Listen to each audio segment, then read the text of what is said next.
ఓమస్మద్గురుభ్యో నమః. కాశ్యపాన్వయ సంజాతం నారాయణపదాశ్రితం శ్రీమన్నారాయణం వందే యతీశ్వరశ్రియాజుషం.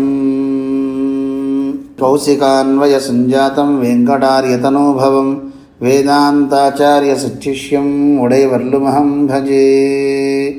యో నిత్యమచ్యుతపదాంబుజయుగ్మరుక్మ వ్యామోహదస్తతితరాణి తృణాయమేనే అస్మద్గురోర్భగవతోస్య దయేకసింధోః రామానుజస్య చరణౌ శరణం ప్రపద్యే. లోకాచార్యాయ గురవే కృష్ణపాదస్య సూనవే సంసారభోగి సందష్టజీవజీవాతవే నమః. శ్రీశైలేశదయాపాత్రం ధీభక్త్యాదిగుణార్ణవం యతీంద్రప్రవణం వందే రమ్యజామాతరం మునిం.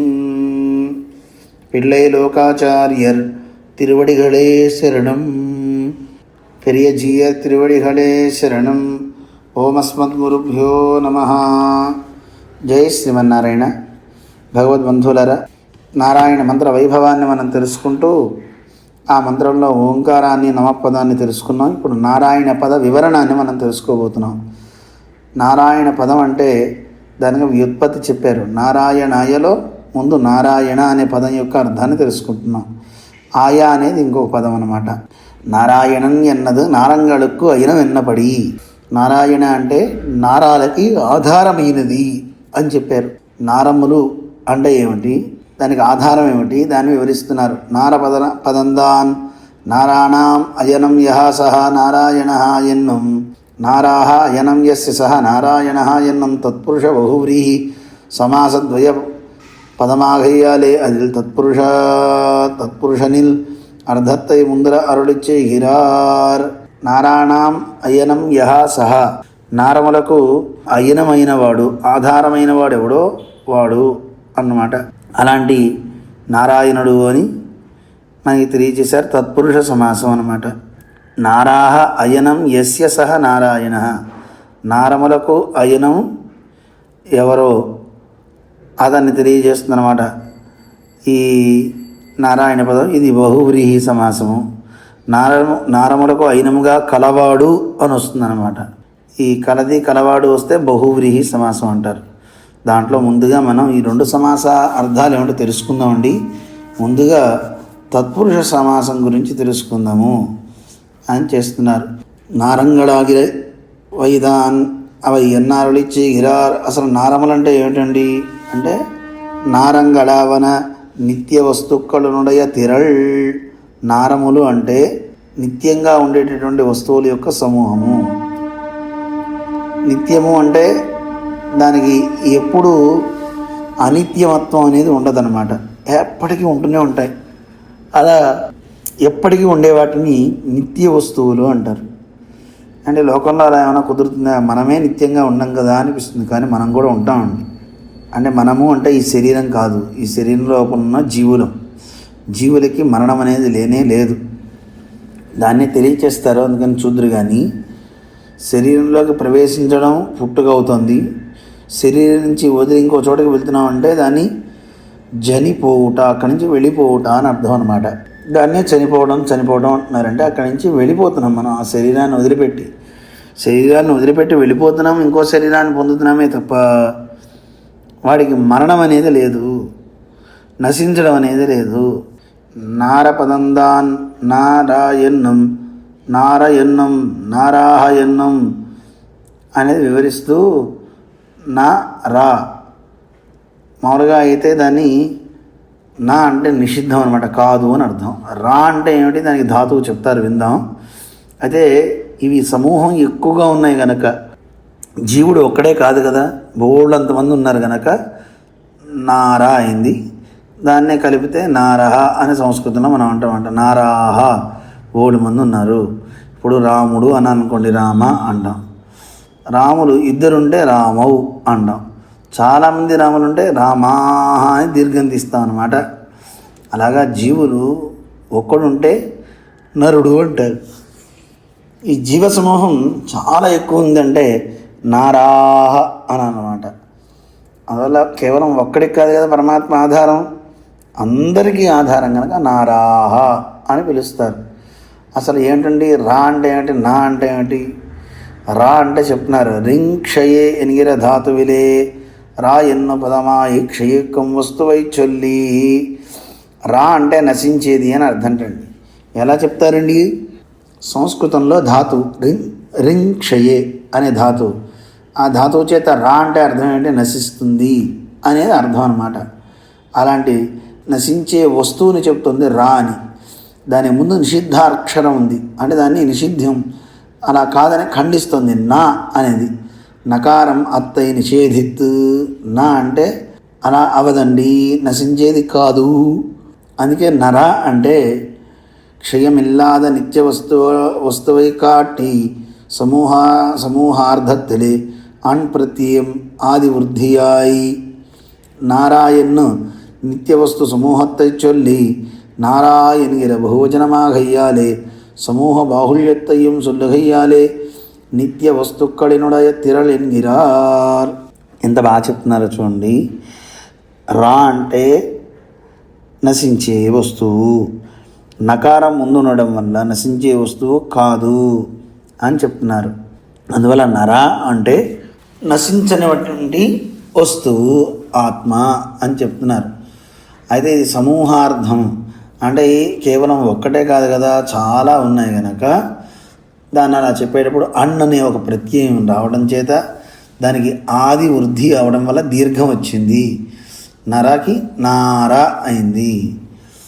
ఆ నార రావడం చేత ఇది నిత్య వస్తువుల యొక్క సమూహం అన్నారు కదండి, ఒక్కటి కాదు కదా ఆత్మ. అందుకని రాక్ కూడా దీర్ఘం వచ్చేసింది, నారా అన్నమాట. ఆది వృద్ధి అన్నారు కదా, అందువల్ల నారా అయింది. అయితే ఇది బహువచనం అవడం చేత సమూహ బాహుళ్యత్తయ్యం సులభయ్యాలి. చాలా వస్తువులు ఉన్నాయి కనుక దాన్ని చెప్పడానికి నిత్య వస్తుక్కడనుడయ తిరల్ అన్నారు.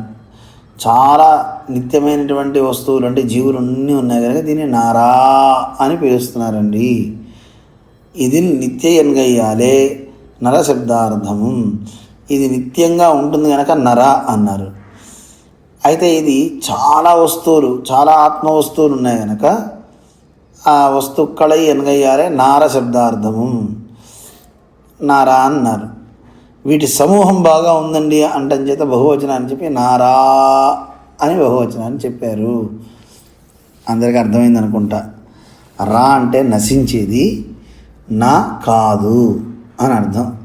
సంస్కృతంలో ధాతు రింగ్ క్షయే, నశించేది కాదు అని ఆత్మని చెప్పారు. అయితే ఆత్మని నారా నరా అంటారు అనుకోండి, దానికి కొంచెం అన్ ప్రత్యయం చేర్చడం వల్ల నారా అయి ఇది బాహుళ్యం చాలా ఎక్కువగా ఉంది. వస్తువుల యొక్క సమూహము, జీవ వస్తువుల యొక్క సమూహము, అందుకని నారా అయిందనమాట. అంటే చాలా జీవులు ఉన్నారు అని, సమూహ బాహుళ్యాన్ని ఎక్కువ మంది ఉన్నారు అని చెప్పడానికి దీర్ఘం అనమాట. ఇందాక చెప్పుకున్నాం కదా, ఒక్క రాముడు ఉంటే రామ అన్నాం, చాలామంది రాములు ఉంటే రామాహ దీర్ఘం వస్తుంది అనమాట. కృష్ణుడు ఒక్కడుంటే కృష్ణ అన్న, ఎక్కువ మంది కృష్ణుడు అంటే కృష్ణాహ అన్న. ఇక్కడ నరశబ్దం చేత కూడా ఒక జీవుడు ఉంటే నరహ అన్నాం. ఈ జీవులు చాలామంది ఉన్నారండి అంటే నారాహ అంటాం అనమాట. అందరికీ ఇప్పుడు అర్థమైంది అనుకుంటాను. తాదృశంగడానవై తాన్ అవై ఎన్న అరుళిచ్చి హిరార్ అవ యావన ఎన్ను తొడంగి. ఏమండి ఆ నారాలు అన్నారు కదా, చాలా ఉన్నాయంటున్నారు కదా, అవి ఏమిటండి చెప్పండి అంటే సూత్రంలో చెప్తున్నారు. అవయావన అవేమిటంటే జ్ఞాన ఆనంద అమలత్వాదిగళం, జ్ఞానశక్తియాదిగళం, వాత్సల్య సౌశీల్యాదిగళం, తిరుమేనియం காந்தி சௌகுமாரியாதிகளும், திவ்யபூஷணங்களும், திவ்யாயுதங்களும், பெரிய பிராட்டியார் தொடக்கமான நாச்சிமார்களும், நித்தியசூரிகளும், சத்திர சாமராதிகளும், நித்தியவாசல் காக்கும் முதலிகளும், கணாதிபரும் முக்தரும், பரமாகாசமும் பிரகிருதியும் பத்தாத்மக்களும், காலமும் மகதாதி விகாரங்களும், அண்டங்களும், అండత్తుకు ఉల్బట్ట దేవాది పదార్థంగళం. ఇంతవరకు చూద్దాం. ఏమంటే నిత్య వస్తువులు అంటే ఏమిటి అంటే కేవలం ఈ లోకంలో ఉండే వాటినే కాదు, వీటన్నిటినీ సృజించిన ఆ సర్వేశ్వరుడి దగ్గర నుంచి తీసుకొచ్చారండి. ఆయన కూడా నిత్యమే కదా, ఆయన అసలు ఎప్పుడు నశించడు, మనందరికీ ఉనికినిచ్చేవాడు ఆయనే. అందుకని ఆయన దగ్గర నుంచి ఆరంభిస్తున్నారు. ఆయనకు కూడా ఇదిగో ఈయన ఇలాంటి వాడని చెప్పాలంటే ఆయనలో కూడా కొన్ని గుణాలు ఉన్నాయి, ఆ గుణాల దగ్గర నుంచి చెప్తున్నానండి. అవి కూడా నిత్యమే. జ్ఞాన ఆనంద అమలత్వాదిగడం, జ్ఞానము ఆనందము మొదలైనటువంటివన్నీ చెప్తూ, అలాగే జ్ఞానశక్తి ఆదిగడం, జ్ఞానశక్తి ఆదిగడం అంటే ఏమిటో తర్వాత చెప్తారు, అవన్నీ విందాం. అలాగే వాత్సల్య సౌశీల్యాదిగడం, వాత్సల్యము సౌశీల్యము సౌలభ్యం అనే గుణాలు చెప్తున్నారు. అలాగే తిరుమేనియం, ఈ గుణాలన్నీ విడిగా ఉండవండి. ఈ గుణాలు కలవాడు ఒకడు ఉంటాడు, ఆయనకు దివ్య మంగళ విగ్రహం ఉంటుందన్నమాట. తిరుమేని అంటే దివ్య శరీరం అన్నమాట. ఆ దివ్యమంగళ విగ్రహానికి మంచి కాంతి ఉంటుందండి, మనలాంటి దేహం కాదు. అందువల్ల కాంతి కేవలం ఏదో ఉండడం కాదు, మంచి సౌకుమార్యం, అసలు అలాంటి సుకుమారత్వాది గుణాలు అసలు చూడాలండి. మార్ధవము సౌకుమార్యము ఇవన్నీ ఉంటాయండి అన్నారు. అది కూడా నిత్యమే. ఇది నిత్య వస్తువుల సమూహం కదా. మరి ఆయన అలాంటి దివ్యమంగళ విగ్రహానికి అలంకారంగా కొన్ని ఆభరణాలు ఉంటాయటండి. అవి మామూలు ఆభరణాలు కాదు, దివ్య భూషణంగడం, దివ్య భూషణాలు. అలాగే దివ్య ఆయుధాలు, దాంతోపాటు ఆయుధాలతో పాటు ఆభరణాలు ఇవన్నీ, వీటితో పాటు దివ్య పిరాట్టియార్లు ఉంటారండి. పెరియ పిరాట్టియా తొడక్కమాన లక్ష్మీదేవి ఉంటారు. అలాగే మిగతా భూదేవి నీలాదేవి ఉంటారండి. నిత్య సూర్యుగడం, వీళ్ళిద్దరూ యజమానులు అయితే వీళ్ళందరికీ సేవలు చేయడానికి నిత్య సూర్యులని అనంత గరుడ విశ్వక్సేనాదులంతా ఉంటారు. మరి సేవ చేయాలంటే ఏం కావాలి? చెత్త చామరాజుల గొడుగు కావాలి, చామరాలు కావాలి, ఇంకా చాలా ఏవో కావాలి వస్తువులు, అవన్నీ కూడా ఒక సమూహము. అలాగే వీళ్ళుండే ఇంటికి భవంతి కాపలా కాసేవాళ్ళు ఉండాలి కదా. తిరువాచల కాక్కుం మొదలిగడం వాళ్ళు ఉన్నారు. గణాధిపరం, అక్కడ ఉండే గణాలు, ఒక్కొక్క గణానికి ఒక్కొక్క అధిపతి ఉంటారు, వాళ్ళు ఉన్నారు. ముక్తరం, ఈ లోకం నుంచి పరమాత్మని ఉపాసించి ఆయన అనుగ్రహంతో ఆ లోకంలోకి వెళ్ళిన వాళ్ళు కొంతమంది ఉన్నారు, వాళ్ళని ముక్తులు అన్నారు, వాళ్ళంతా ఉన్నారు. అలాగే పరమాకాశము, ఆ ఆకాశము, ప్రకృతి, అలాగే బద్ధాత్మకడు, ఈ సంసారంలో చిక్కుకున్న బద్ధాత్మనం మనం. చూడండి, అక్కడ నిత్యుని చెప్పేశారు, ముక్తుల్ని చెప్పేశారు. ఈ లోకంలో బంధించబడ్డ బద్ధాత్మలు అంటే మనం అన్నమాట. సంసారంలో బంధించబడ్డ వాళ్ళం మనం ఉన్నాం. అలాగే మనందరినీ నడిపించేటువంటి ఒక కాలం ఉంది, ఆ కాలాన్ని, అది కూడా నిత్యమే. అలాగే మహదాది వికారంగడం, మహత్తు మొదలైన వికారాలు. అండంగడం, అండాలు, అండత్తు కుల్పట్ట దేవాది పదార్థంగడం, ఆ అండాల లోపల ఉన్నటువంటి దేవాది పదార్థాలు, వీటన్నిటిని వివరిస్తున్నారు.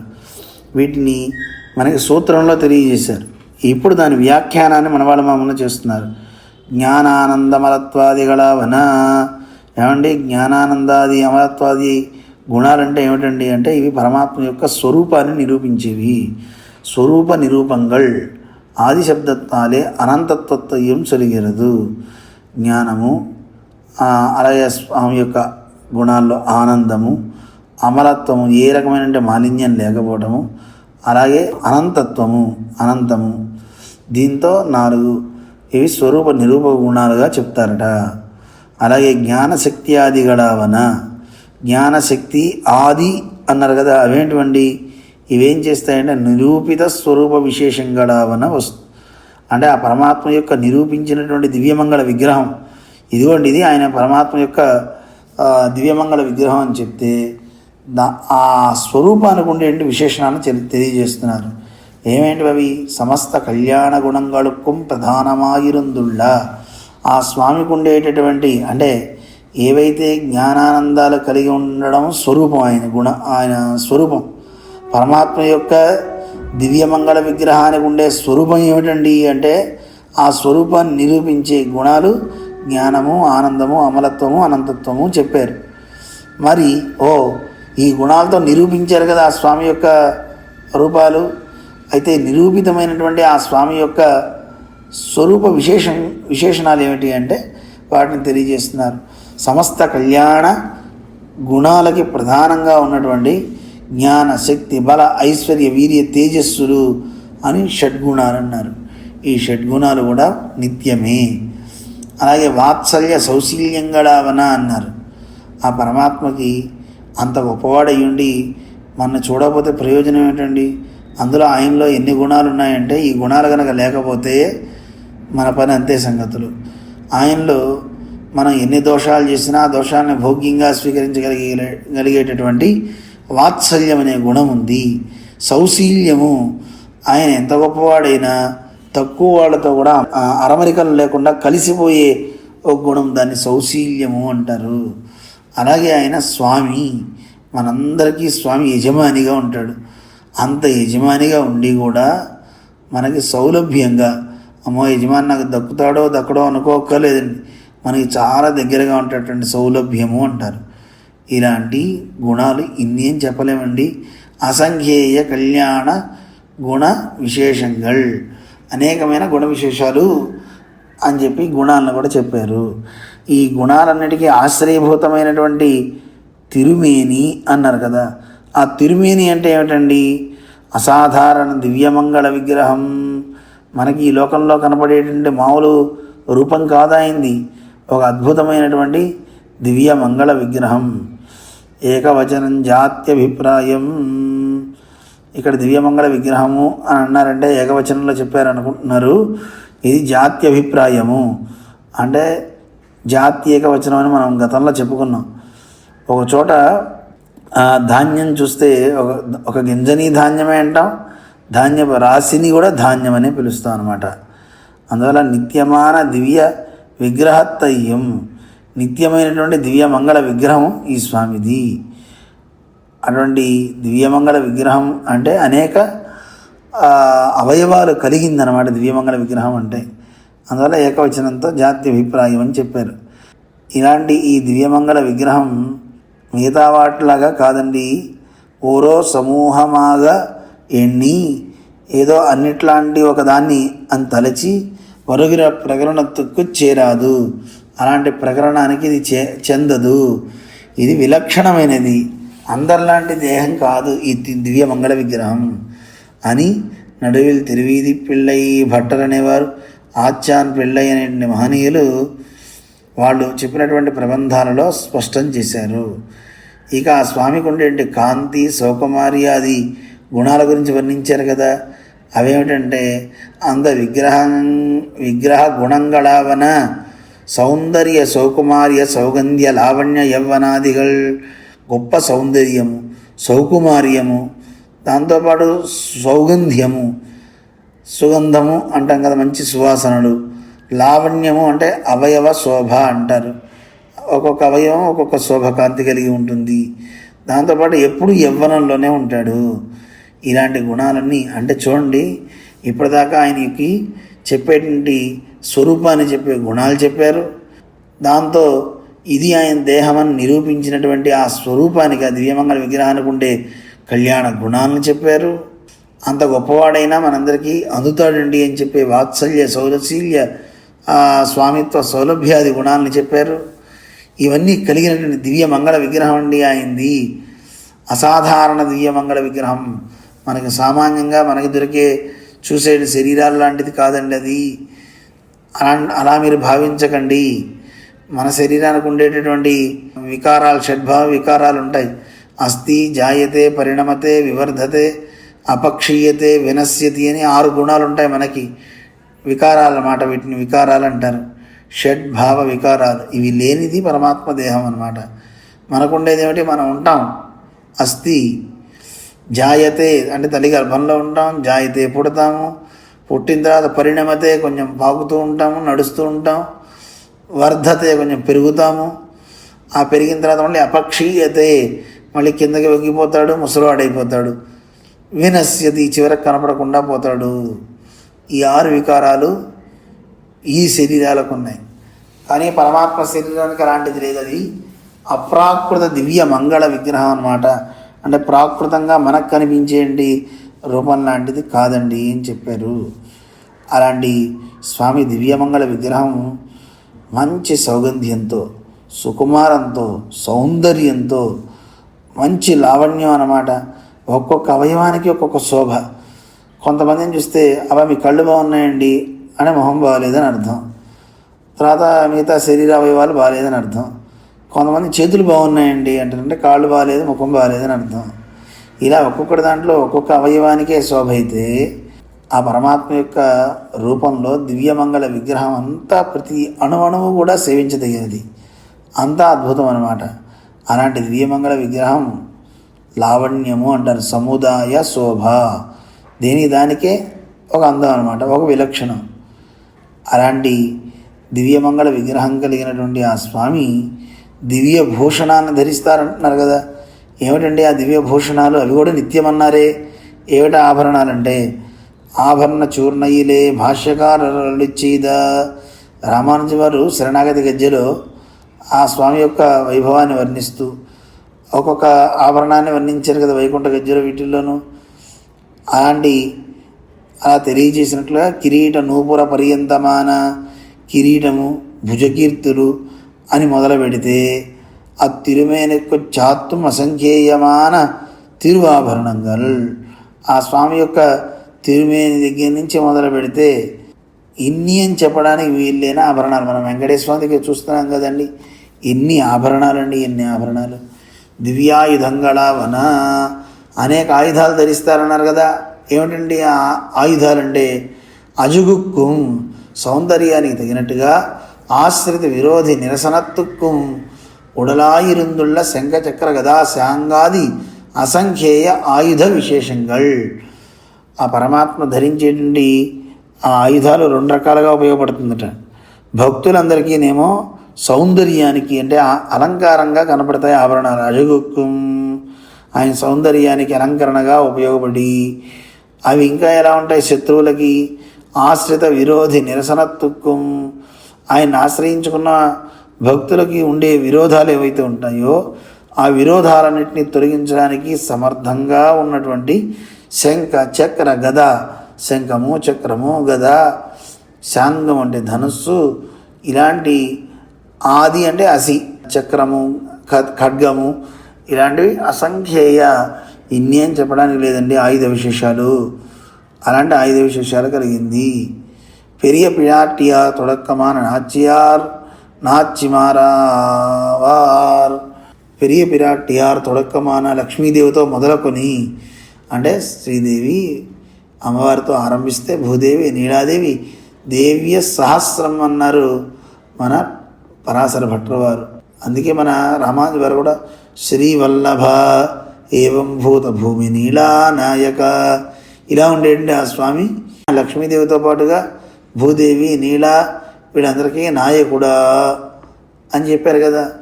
అలాగే వీళ్ళే కాదండి, దేవిత్వ మన నీలయా సహ మహీదేవ్య సహస్రం తథా. వీళ్ళతో పాటు ఎంతోమంది వేల మంది ఆ పట్టమహిషులు ఉన్నారు అని చెప్పారు. ఇలా చెప్పినట్లుగా ఎన్గిరపడియే ప్రధాన మహిషియాన పెరియ పిరాటియార్ మొదలాగ தத்சமானைகளான பூமி நீளைகளும் மற்றும் அநேகராக சொல்லப்படுகிறவர்களும் லக்ஷ்மி பிரபுதி மகிஷவர்க்கங்களும் ఎన్నిరే ఆచార్ పిల్లై అరళి చేయదు. ఏమండి, ఎంతమంది మహిళలు ఉన్నా అక్కడ ప్రధానమైనటువంటి మహారాణి సాక్షాత్తు పెరియ పిరాటియార్ లక్ష్మీదేవే. ఆ లక్ష్మీదేవితో ఆరంభిస్తే ఆవిడతో సత్సమానమైనటువంటి భూదేవి, నీలాదేవి, ఇలా అనేక మంది అమ్మవార్లంతా ఉన్నారండి అని చెప్పి ఆచార్య పిల్లే కూడా చెప్పారు కదా. లక్ష్మీ ప్రభుతి మహిషి వర్గంగడు, లక్ష్మీదేవి మొదలుకొని ఎంతోమంది ఆ పట్ట మహిషులు ఉన్నారు అని చెప్పారు. నిత్యసూరి గళావార్ నిత్యసూరులు అండి. ఎవరెవరు వాళ్ళు? అనంతుడు, గరుడు, విశ్వక్సేనుడు, ఇలా 3 మంది అసంఖ్యేయరాన సూర్యజనంగల్, ఎంతోమంది నిత్యసూరులు ఉన్నారు. ఇక ఆ నిత్యసూరులందరూ ఆ స్వామికి ఉపచారాలు చేయడానికి కొన్ని వస్తువులు పెట్టుకున్నారు. ఏమేంటి అవి? ఛత్ర చామరాదిగళావన, ఛత్ర చామరాదులు ఉన్నాయన్నారు. అవన్నీ ఏమిటండి? కైంకర్యోపకరణంగళాన ఛత్రచామర తాళ తాళ ఉంత భృంగార పతద్గ్రహాదిగల్. కైంకర్యం అంటే పరమాత్మకి చేసేటటువంటి సేవలు ఉంటాయే, ఆ సేవలకి తగ్గట్టుగా ఉండేటటువంటి అనేకమైనటువంటి వస్తువులు ఉన్నాయి. ఆ భగవంతుని సేవకు ఉపయోగపడేటటువంటి గొడుగు, అలాగే వింధ్యామరలు అంటే చామరాలు అంటాం కదా, అలాగే విష్ణుకర్ర, అలాగే స్వామికి తాంబూలాన్ని వాటిని పెట్టేటువంటి పెట్టెలు. ఆ స్వామి వాటిని తీసుకున్న తర్వాత ఆ స్వామి వదిలేటటువంటి మనం పతద్గ్రహ పాత్ర అంటాం, వేరే ఒక పాత్ర పెట్టుకుంటాం. స్వామి యొక్క తన ఉచ్ఛిష్టాన్ని అందులో ఉంచాలి అనుకుంటే ఆ ఎంగిలిని అందులో ఉంచుతూ ఉంటాడనమాట. ఇలాంటి ఆభరణాలు ఎన్నున్నాయో, ఇలాంటి వస్తువులు చెప్పడానికి వీలు కాదండి అన్నారు. అలాగే తిరువాసర కాక్కుం మొదలిగలవార్, ఆ స్వామి యొక్క గుమ్మం దగ్గర ఉండేటువంటి పరివారం కొంతమంది ఉన్నారు. ఎవరెవరు వాళ్ళు? చండ ప్రచండ భద్ర సుభద్ర ధాతృ విధాతృ జయ విజయాదిగల్. 4 పక్కల 4 ఉన్నారండి. అంటే ఇద్దరిద్దరు చొప్పున 4 ద్వారాల్లోనూ ఈ ద్వారపాలకులు, మళ్ళీ వీళ్ళకు ఉండే సైన్యము. అలాగే గణాధిపరావార్, గణాధిపులు కొంతమంది ఉన్నారు. ఒక్కొక్క గణానికి అధిపతి అనమాట, సమూహానికి. కుముదాక్ష పుండరీక వామన సింగకర్ణ సర్పనేత్ర సుముఖ సుప్రతిష్ఠితాదిగల్, ఇలా వీళ్ళందరూ ఉన్నారండి. ముక్తరావార్, ఇక ముక్తులంటే వాళ్ళెవరు? కరై కండోర్ ఎన్గిరబడి సంసార సాగరత్తై కడందు ఆశై కరై పట్టు నిత్య సూరిகளோடு సమానాకారరాయి నిఖిల కైంకర్య నిరతరాయిరుక్కం అసంఖ్యేయరాన చేతనర్. జీవ విశేషం అన్నమాట. ఎవరు వీళ్ళు? కరై కండోర్ అన్నారు. అంటే వీళ్ళు ఆ గట్టును చూసిన వాళ్ళు, కనుగొన్న వాళ్ళు. ఏమిటి ఆ గట్టు అంటే? పరమపదాన్ని. ఆ పరమపదాన్ని వీళ్ళు చక్కగా సేవించారనమాట, కనుగొన్నారు. అంటే ఈ సంసారం అనే ఇంటి సాగరంలో కొట్టుమిట్టాడే మనలాగా కాకుండా పరమాత్మ ఆచార్య అనుగ్రహంతో ఈ సంసార సాగరాన్ని దాటి పరమపదాన్ని చేరినటువంటి వీరు, ఈ చేతనులు, ఈ జీవులంతా కూడా నిత్య సూర్యులతో పాటు సమానులు. అక్కడే ఉండి ఆ స్వామి యొక్క సేవలో తత్పరులైనటువంటి ఈ ముక్తులు అనేవాళ్ళు ఎంతమంది ఉన్నారో చెప్పడానికి వీల్లేదు.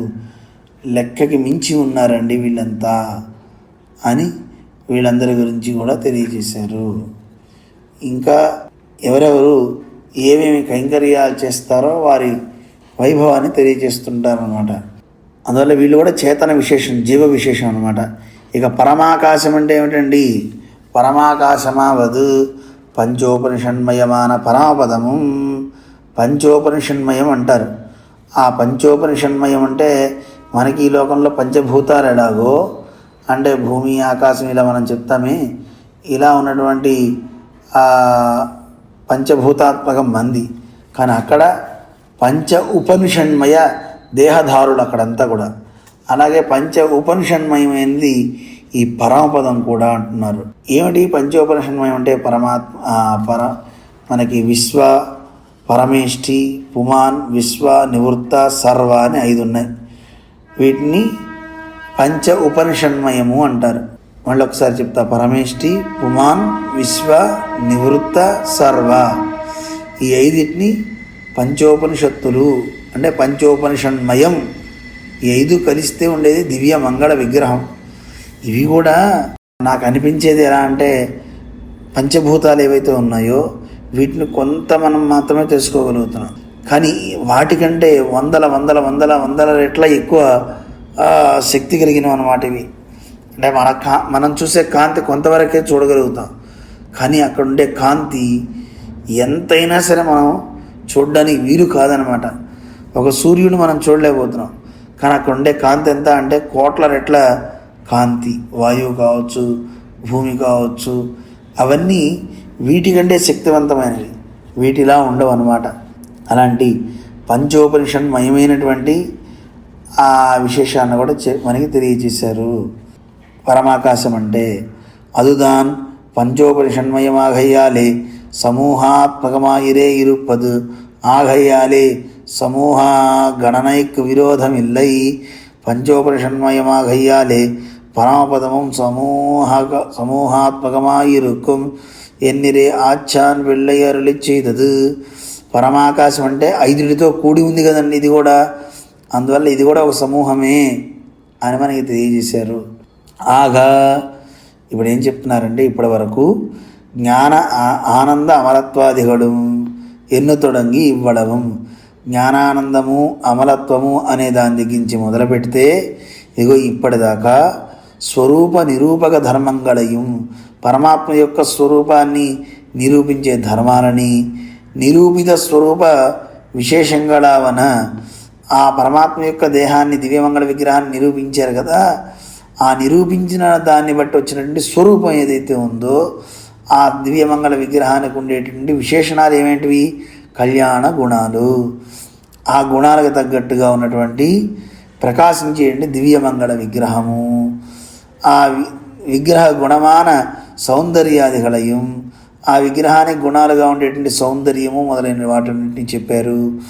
అంద సౌందర్యాదిగళోపాధి పూత్తాపోలే శాత్తిన దివ్యాభరణంగళయం, ఆ సౌందర్యం చాలా గొప్పది అన్నారు కదా స్వామివారిది. అలాంటి సౌందర్యానికి తగినట్టుగా అద్దినట్టుగా ఉన్నటువంటి దివ్యాభరణాలు. ఏదో ఆభరణాలు అంటే ఏదో కొంతమంది ధరిస్తే ఆభరణాలు చూడడానికి చాలా కష్టం అండి, కానీ అలా కాదుటండి. ఈ ఆభరణాలు ధరిస్తే ఏదో ఒంటి మీద సహజంగా ఉన్నట్లుగా ఉన్నటువంటి ఆభరణాలన్నీ. అలాంటి ఆభరణాలు ఆభరణంగళోడు వికల్పిక్కలాంబడియాన దివ్యాయుధంగళయం. అలాగే ఈ ఆభరణాలకు తగ్గట్టుగా ప్రకాశించేయండి దివ్యాయుధాలు. ఇంకా ఏం చెప్తున్నారు? దివ్యాయుధాలతో పాటు ఇప్పటి వరకు చెప్పినవన్నీ ఒకసారి తెలియజేస్తున్నారు.